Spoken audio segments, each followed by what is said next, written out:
Okay, we're back for part 3 and Raven. Woohoo! Part 3. Trying to like set this up so that it's better. Okay. Ooh. That was last week. Ooh. Sometimes we have to change things, Roz. Yeah, honestly. And if it's too egregious, we have to change it. Sometimes I let things go and it doesn't bother me, but if things like if I have a wrong, like if I have a here or there wrong, oh my gosh, I can't. I have to stop. Sometimes even an Oxford comma will get me aggro. Anyway. Okay. So, I only did one because Apple was an absolute handful. Okay. So I had started doing So I had done everything for lemon, except I had saved the lore for both of them last. And by the time I got done with all of the lore and the stories of Apple, I was like, it's going to be too long. It's going to be way too long. So I didn't look into the lore for lemon. So I'm going to do lemon next week, will be Perfect. one of mine, or the next time we do fruit. But we're going to stick with apple. Now, having said that, it's just impossible to cover all the lore of apple. There's just so much there. And so just keep that in mind. Okay. So botanical name is basically Malus. Now there's some names for them. So like Malus pumila is like the preferred scientific name for both naturalized apple trees and cultivated apple trees. But they're also known as like these other ones, Malus domestica, Malus silvestris, communis. So it's just Malus. So I just put Malus. The parts used are the fruit and the bark. And the only folk name that I really saw was King of Fruits. That's the only folk name I've really heard of it, other than just like the specific types of apples. Okay, so we're going to talk about apples in general. Now, it's believed that crab apples are like the wild ancestor of all cultivated apple varieties. So crab apples are like the father tree of all cultivated apple trees. And it was believed to be introduced to Europe by the Romans. And then Pliny discussed 22 varieties, but now we know that there's over 2,000. Can you talk more about varieties or about that distinction? Because I would like to talk. No. Okay. Yeah, I just talk about them in general. So there's like a weird thing about people like bringing back, like there's 2,000 that we know of because people have saved seeds, but the varietal, they're even finding new ones like in Northern California, because in America, like there used to be like 800 varieties of apple and now like 30 grow in America, like literally like none grow, so we know that there's like a bunch of different, and of course people now, because of like the varietal thing, have brought back a lot of like varietal species that were lost. And I think recently they even found a new varietal species. Like I said, it was on some land in Northern California and it came up and it was like obviously like an old-fashioned varietal that they hadn't. It was interesting. Anyway, well, apples don't grow true from seed. So you can take a Honeycrisp apple, take its seeds and plant it, and you are not going to get a Honeycrisp apple. No, because they're grafted. You're going to get some other crazy kind of apple tree. So every seed grows a different kind. And usually, sometimes it is, sometimes it isn't. It depends on the seed. That's the whole thing. That was like Johnny Appleseed sold a bunch of different apple seeds, but so they're just thousands of different varieties that he just sold to different people, and everyone grew. They just needed an apple tree on their homestead to get the deed, and all the apple trees are different. Every single one of them. Some of them creep, some of them climb. They're all different. It's a wild species. The only way to get the same, is the grafting. That's the only way to get another tree. Because most of like the varietals that we have at our supermarkets, they take like stock, it's like apple stock, and they graft at all the different varieties onto this one apple stock. Like it's a hardy apple. It's just hardy apple stock. It doesn't even give good. Like I was like, I don't know where I saw it doesn't even give good apples. Like it just, but maybe you said some of them do, but but the apple stalk is just there because it's resistant to pests and it's hardy. Yeah. So that's the thing with apples. That's why it's just Malus. Yeah, it's so good because there's so many crazy varieties. Like my dad was really into Gravenstein apples, which like you can barely find. Like they're like a strange variety. Yeah. Anyway, we've taken it. I feel like this is going to be a long discussion. Go ahead. Okay. I know you sat back and. No, I'm done. All right. So yeah, I did not go into the specific types because then it would be like literally a book. I mean, it makes no sense to go into each individual. There's got to be books on apples. Yeah, but that's why I'm talking about them. Exactly. Okay. So there's an Old Saxon manuscript that mentions apple. It talks about apples a lot, and including cider. And so this is one of the oldest printed books with botanical information. So not just drawings and pictures, but actual like botanical information. And this is what it says. I will try to read it. So Malus the apple tree is a tree that beareth apples and is a great tree in itself. It is more short than other trees of the wood with knots and Rhineland. I don't know what that is. And makes shadows with thick boughs and branches and fair with driest blossoms and flowers of sweetness and linkage with good fruit and noble, and is gracious in sight and in taste and virtuous in medicine. Some breeds sour fruit and hard or hardy, and some right source and some right sweet. Oh, sour and some right sweet with a good savor, taste and merry. So yes, old languages are a headache. Okay, so then in the 1600s, so in like Shakespearean time, it was really common to serve roasted apples as a dessert. So they would roast these apples and then sprinkle it and fill it with caraway, which is like similar to fennel if you've never had caraway. And this was like super common. Like if you went over to somebody's house, this was the dessert that was to be expected to be served. So there's this custom of whistling the orchid trees, which is really interesting. So on Yule or Christmas Eve, they said Christmas, I think it's going to be Yule. So this was a common practice in Europe, but it's believed to originate from a sacrifice to the goddess Pomona. Now, Pomona is a Roman goddess of fruit trees, gardens, and orchards. And she is one of the like handful of deities that actually doesn't have a Roman counterpart. So she is like purely Roman. Now, in this tradition, so what they do is the farmer, his family, and the workers go out to their farm or to the orchard after supper on Yule or Christmas. And they bring warm cider and they would roast apples, put these roasted apples in those cider and then like warm up the cider. And then they would also bring apple cakes. So then they would go to the oldest trees and the trees that produce the most fruit. And they would put the apple trees on the base of the tree as an offering to the tree, which to me is kind of weird. Offering and like giving an offering of something that it's made of, like using apples as an offering to the apple tree is kind of weird, but whatever. And so they would put the cakes at the base of the tree, and then the farmer would drink, it said his weight in cider.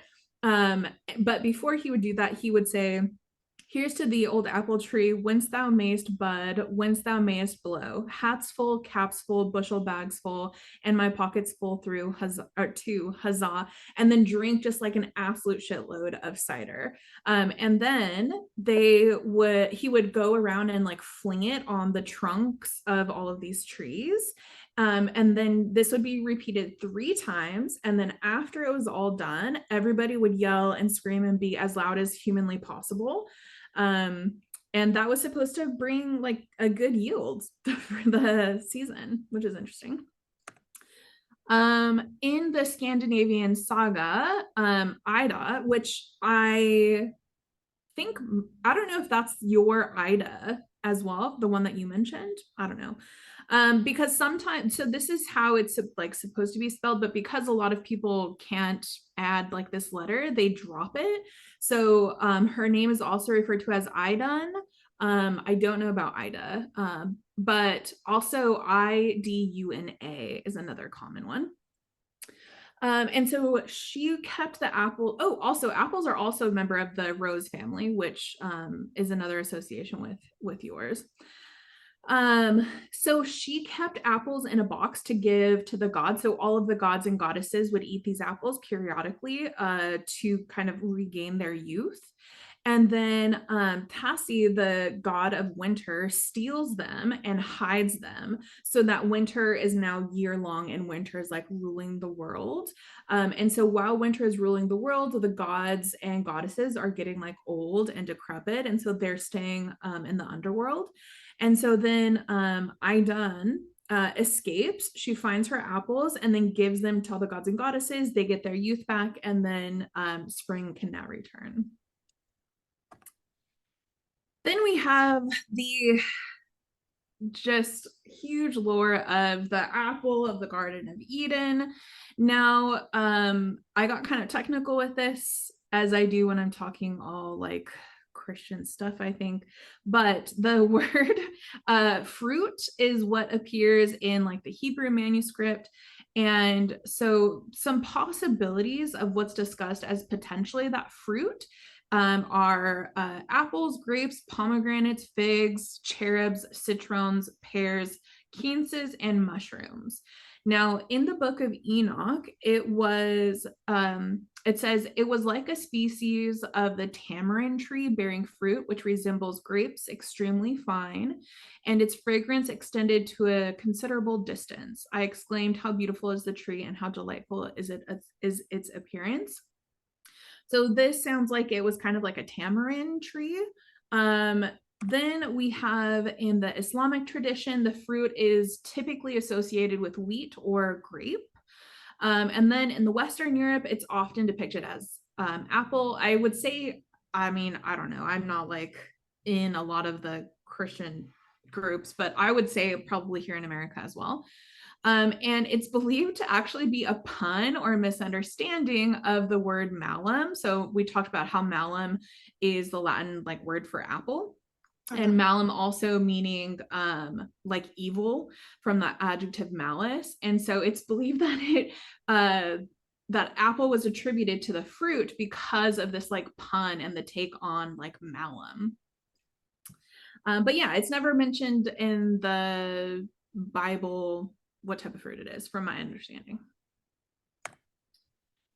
So then we have the Sumerian goddess Utu, who's the daughter of Enoki, who, did you talk about Enoki in yours as well?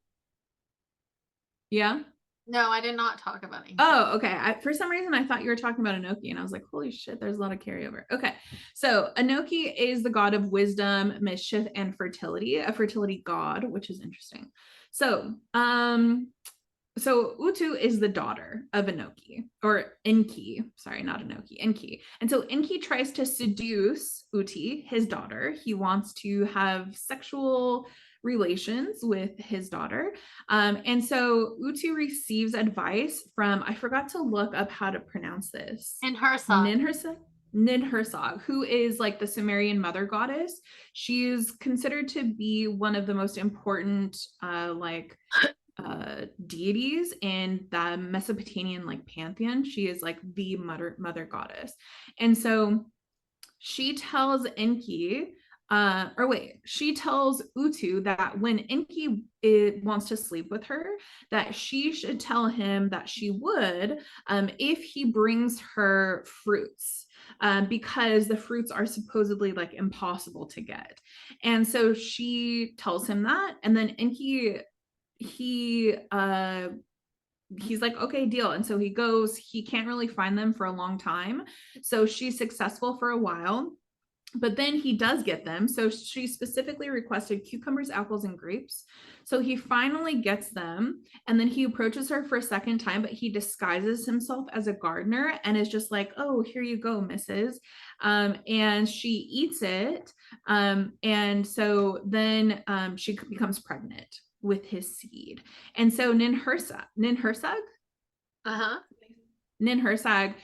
we love her. She intervenes and she removes the seed from Utu's body, which then breaks this cycle of incestuous relationships. Then we have Abelia, which is a god, Celtic god of apple trees. Now, I could not really find much on him. I don't like to spend a lot of time talking about gods anyway, so that works out fine. But I think that he maybe goes by a different name, because what I found on him was that he's a Celtic god, where he originated from, which is now like southeast or southwest France.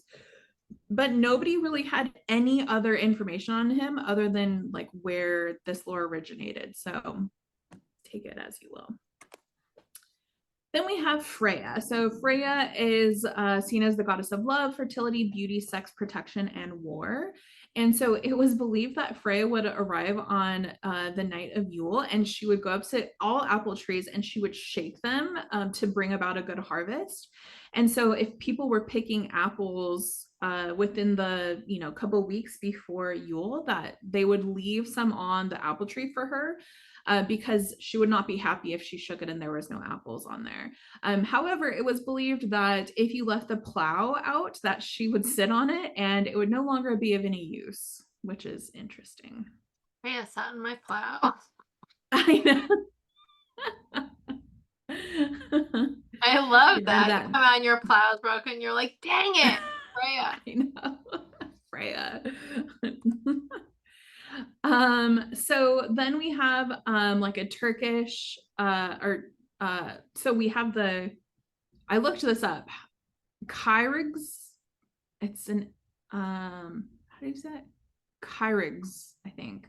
And so this is essentially like a group in Central Asia. And so when one of the women are infertile, or when the women are infertile, they will like roll under the apple tree.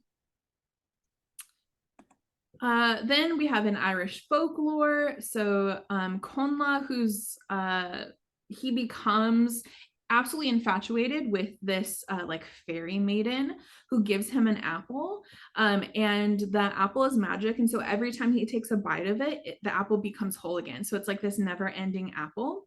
And so he eats on this apple for a month, and then he just is like longing for the fairy maiden to come back. So she does come back, and when she comes back, she takes him on this crystal boat to the underworld. And in the underworld, there's just tons of trees that have like an unlimited supply of these everlasting apples. And when he starts eating these in the underworld, it's giving him everlasting youth, which we associated with another story somewhere else. But the price to pay, she does not tell him until after he eats the apple, is that he cannot return to the earthly realm. What we had a Japanese story about that, about the fairies. Remember about what herb was it? There was like a Japanese story about those people, those men who came to a fairy gate, and cannabis. Oh, yeah, that's right. Pot with them, and they went over to the fairy realm to smoke the weed, and then it was 7 years later. They 70 years or something, and they withered up and died. That was great. That was a great story. So then we have the Avalon, the Isle of Apples from the Legend of Arthur, which is that there's the land of the Fae, which is ruled by Morgan Le Fay. And in the story, there's Merlin, the magician, who we are probably all very familiar with. And so it's believed that it's said that this is where he lived, and he worked in this grove of apple trees. And he would eat apples regularly from this grove, and he said that it gave him sight and the power of prophecy. So just a couple little interesting tidbits. So some say that if you bury an apple in the ground beneath the light of a Halloween moon, so it doesn't say like what phase the moon has to be in, but as long as there's a moon in the sky, I guess, on Halloween or Samhain. You bury this apple, and it's supposed to provide nourishment and healing for the souls of the dead who wander the earth on Samhain and All Hallows Eve. And then apple growers would bury 13 leaves from an apple tree on Halloween or Samhain in complete silence and secret to ensure a hardy future crop. It's also said that unicorns actually live beneath apple trees, and so you can allegedly spot these unicorns gallivanting in the apple orchards when there's a silvery, foggy morning. I think silvery refers to like dew covered. Then we have the Brehon Law, which is an old Irish law, and this law is really, or it's a whole set of laws, and it's actually interesting. They're based on a Celtic egalitarian tradition, and so it talks about how like women can own their own property and all of this stuff, which is pretty cool, as they should. And so these laws were in place from around 13th to 17th century, and part of these laws talked about cutting down noble trees. So they considered noble trees oak, hazel, holly, yew, ash, Scots pine, and wild apple. I don't know why I put a period there. So you could be fined and penalized for cutting down any of these trees. So if you cut down a noble tree, any of these trees, including the apple tree, there's a fine of 2 milk cows and a 3-year-old heifer. If you cut a branch off of somebody else's noble tree, there's a fine of a yearling heifer. If you cut a fork, so like if the branch forked and you cut that, then you were fined a 2-year-old heifer. If you cut it at the base, you would have to give a milk cow. And there were higher fines for cutting trees during like the period of growth, meaning that there was sap, rather than when the tree was dormant. And this was because if you cut it down when they're in a period of growth, that it might be more difficult to grow back. And so fines were higher. Then we have the Norse fertility god Fro, who is sometimes spoken of interchangeably with Odin. And so he wins the heart of the giantess Gerda, who's known for her beauty, and he wins her over by offering her 11 golden apples. In a different story, we read or hear of Odin, who was able to father a child by sending the child's mother a magical apple, and then she ate it, and immediately when she ate it, she gives birth. So lots and lots and lots and lots of fertility.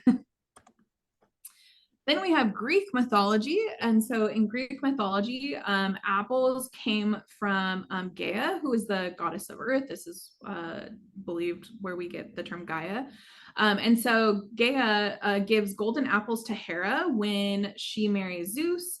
And these apples grow into like the tree of life. So then Hercules wants to seek help from the oracle at Delphi, who we've also talked about before, because he went crazy. He killed his children and he just kind of generally went crazy. And so he was getting in trouble. So he wanted to go see the oracle at Delphi. And so the oracle advises him to offer his cousin, who's a king, 12 years of service. And on top of those 12 years of service, he has to complete 12 tasks. And so the 11th task was to find these golden apples that we mentioned above. And he finds out where they were being held, but he doesn't want to go himself. So he sends Atlas, who goes to get them, brings them back. But then Atlas is like, nah, man, these are mine. I went and got them. I'm going to keep them. And Hercules is like, okay, yeah, fine. You can keep them. Hey, can you hold the heavens for me just really quick? I just need to I don't know what he said, tie my shoe or something, but I need you to hold these for me real quick. So he does. So Atlas is holding up the heavens for Hercules, and then Hercules steals the apples. So Hercules then gives them to his cousin. His cousin gives them to Athena, and Athena says, I can't believe you stole these. You need to return these back. So all of it was for naught. Okay. Then we have the tie into the Trojan War. So it said that Hera, Athena, and Aphrodite all became like engrossed in this heated debate over who was the most beautiful. And whoever was deemed the most beautiful would get this golden apple. And they couldn't decide. They were all fighting. And so then Paris is called over and they tell him, hey, we need you to choose who is the most beautiful, and he picks Aphrodite. So she gets the golden apple. So then to reward him for choosing her, she gives Paris Helen as a wife. So then Paris and Helen go and elope. They go to Troy and they elope. However, Helen was married already. And so when her then husband finds out, obviously he's a bit peeved, and he declares wars on the Trojans. That's the whole story of Helen of Troy. So for medicinal actions, there's a few different ones for the fruit and the bark. Most of the use is found in the fruit. So the fruit is diuretic and it's a laxative if it's cooked. So it's a laxative if it's cooked. It's not a laxative if it's eaten raw. It's said that if you have too little acid in your body, you should eat a sour apple. And if you have too much acid in your body, you should eat a sweet apple. Forgot a space there. And the bark is found to be a tonic, a febrifuge, and it's high in potassium, sodium, magnesium, and iron salts. Now, the magic, I did not get into too much. This is my only magic slide, but it's essentially like fertility. It's obviously huge, huge, huge in fertility. And as you may or may not know, I mean, I know you guys know, but fertility is not just about babies, right? Fertility is about like abundance, like bringing in abundance. That's what I associate it with. So like if I'm doing fertility work, I am not doing fertility work to get pregnant, believe you me, but I might be doing fertility work to like increase my abundance somehow. We can also see that it's used for protection a bit. So there's been some stories about it being used for protection. And then obviously just kind of magic in general because of the 5-pointed star that just naturally the seeds grow into when you cut it in half. So just like I think that it's good to aid with like any magical working. And then as this is our bewitched kitchen witchery, I also give you a recipe for applesauce. So if you want to create like this fertility working while you're making this applesauce, that's a good way to go. Nice. And then that's it. Nice. Yes. That's also how you know it was the fruit from the Garden of Eden. It's because it's got like the double symbol, the 5. Oh yeah, right. The pentagram.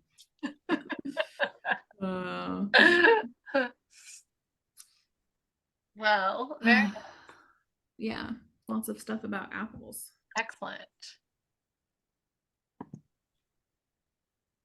Well, awesome. So next week, do you want to do we have some choices for next week. Do you want to do a spice next week, and then we can rotate through those, and then do maybe a food the next week, and we can rotate through those 4 a couple times? Yes, I like that. Okay, awesome. So spice next week. Spice. How do you define spice? I was thinking about that because there is some herby spices, but I was thinking a spice as opposed to like an herbaceous herb is like one that you would use naturally, like maybe like a woodier one, like allspice, nutmeg, cinnamon. What else? I would even say like saffron. I would even say salt. Yeah, I thought about that last week and I said, that's a lot of work. It is. That's like a one. But yes, I would definitely say salt. Salt, yeah, like pepper, black pepper, I would probably put in there. Yeah.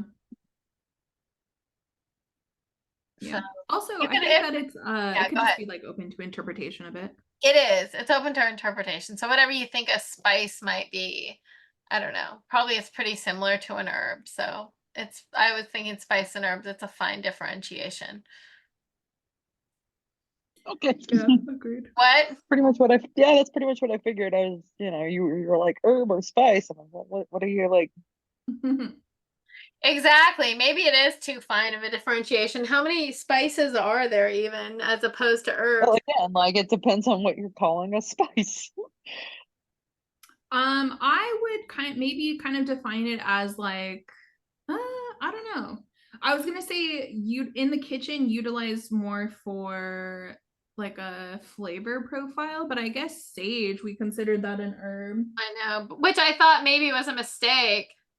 So let's see, what does it say? The difference between a spice and an herb. Here we go. What's the difference? Okay, tell you right now. An herb is the green leafy part of the plant. Examples are basil, rosemary, sage, thyme, parsley, and oregano. A spice can come from the root, stem, seed, fruit, flower, or bark of the tree or plant. Examples are cinnamon, ginger, black pepper, star anise, turmeric. So this is what is this? What is the source you're using on that? This is it's something talking about like, let's see. I'll do Encyclopedia Britannica. The terms herb and spice are often used interchangeably, but there are in fact two distinct types of seasonings made from different sections of the plant and processed in different ways. So Encyclopedia Britannica says, like, let's use cinnamon and oregano as an example. Cinnamon is a powdered spice that can be made from the bark of a few different trees that fall under the genus Cinnamomum. Spices like cinnamon are made from the aromatic seeds, bark, flowers, and roots of plants that have been dried or crushed. Oregano, however, is an herb derived from the herbaceous oregano plant. Herbs are leaves, and although most come from herbaceous plants, plants that lack woody stems, a few do come from woody plants, such as bay leaf, basil, rosemary, and parsley are often found in kitchen spice racks, but actually qualify as herbs because they're aromatic leaves. Spices tend to be stronger in flavor than herbs because they're made from crushed portions of plants that are especially rich in essential oils. Herbs can be found either fresh or dried, chopped or whole. So that's... Yeah, okay. That's the difference there. There you go. So I don't think we have gone awry now. Now I'm convinced. Yeah, now you're back on spices. Yeah, back on spices. Exactly. Spices a go. Which is nice that I did bay during the herb time. I know. I'm happy about that as well. Exactly. And I'm glad that I did sage during the herb time as well.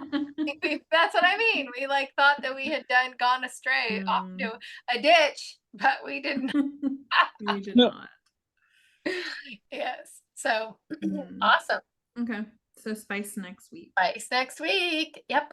And I will see you. That was a horrible little stutter to my voice. It's like the Brady Bunch. It's when it's time to change. It's time to read. I guess nobody watches Brady Bunch. We're a little bit younger than you. Okay, yes, I guess. Oh yeah, that's the truth. Anyway. Okay. I'm gonna get set for your next meeting. Start. Yeah. And I will see you next time, next Monday, folks. All right. See you guys on Monday. Okay. Bye-bye. Bye.